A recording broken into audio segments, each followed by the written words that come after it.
pengumuman kelulusan P3K Guru Tahap 2 berdampak pada migrasi. Guru, besar-besaran, ini bukan hoax, tetapi fakta sesuai informasi yang disampaikan sejumlah Ketua Umum Forum Honorer, Badan Musyawarah Perguruan Swasta, BMPS, hingga Komisi 10 DPR RI. Media JPNN.com mencatat sejumlah faktanya sebagai berikut. 1. Guru SMA dan SMP negeri bermigrasi ke SD negeri. Ketum Forum Honorer Non-Kategori 2 Indonesia, FHNK 2I, Raden Sutopo Yuwono mengungkapkan banyak SMA dan SMP negeri di sejumlah daerah kekurangan guru karena pengajarnya lulus seleksi P3K Guru Tahap 2. Mereka memilih formasi jabatan di SD negeri, karena di sekolahnya tidak membuka rekrutmen P3K. Di satu sisi guru honorer SD negeri melimpah sehingga banyak yang tersingkir karena tidak lolos formasi, walaupun lulus passing grade. 2. Sekolah swasta merekrut guru baru. Ketua Paguyuban GTT atau PTT Kabupaten Kebumen mengungkapkan sekolah swasta membuka rekrutmen guru baru. Itu karena sekolah-sekolah swasta kekurangan guru lantaran ditinggalkan gurunya yang lulus P3K Tahap 2. Musbihin bahkan menyebutkan salah satu SMP swasta di Kebumen, seluruh gurunya yang bersertifikat pendidik ikut tes P3K dan lulus semuanya. 3. BMPS mengajukan surat keberatan. Ketum BMPS Nasional Saur Panjaitan menyebutkan sekolah-sekolah swasta mulai merasakan dampaknya karena guru-gurunya lulus P3K dan diharuskan mengabdi di sekolah negeri. Ki Saur, sapaan akrabnya, juga mengungkapkan, BMPS Jawa Barat, Jawa Timur, dan Lampung sudah mengajukan surat keberatan karena kehilangan banyak SDM pasca pengumuman P3K Guru Tahap 2. Semuanya meminta agar guru-guru swasta yang lulus P3K Tahap 2 tidak ditarik ke sekolah negeri, tetapi tetap mengajar di sekolahnya. Langkah ketiga daerah tersebut akan diikuti provinsi lainnya. 4.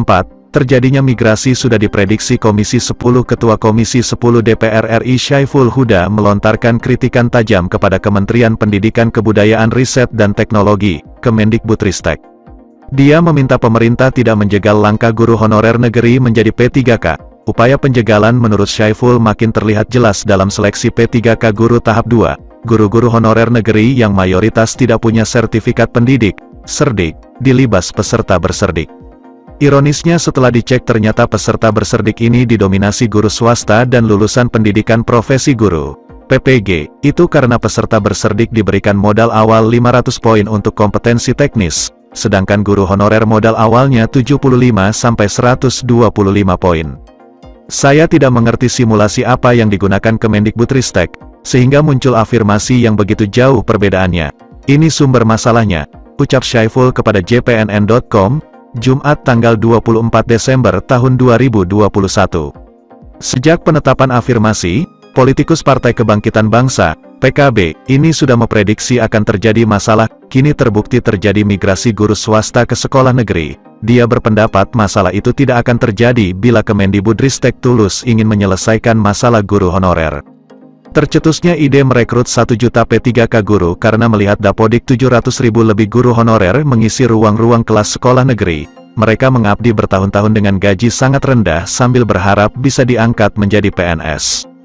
Namun, harapan itu sirna ketika adanya Undang-Undang Aparatur Sipil Negara, ASN. Mereka digiring menjadi P3K dan diberikan kesempatan tes 3 kali dalam rekrutmen P3K Guru 2021. Tidak adil kalau pemerintah menuntut kompetensi sementara negara tidak memberikan kesempatan kepada guru honorer negeri untuk meningkatkan kemampuan lewat pelatihan, serunya. Untuk itu, dia meminta Kemendikbudristek mengevaluasi rekrutmen PPPK Guru Tahap 1 dan 2 ini. Jangan sampai seleksi P3K Guru Tahap 3 terulang lagi kondisi seperti ini.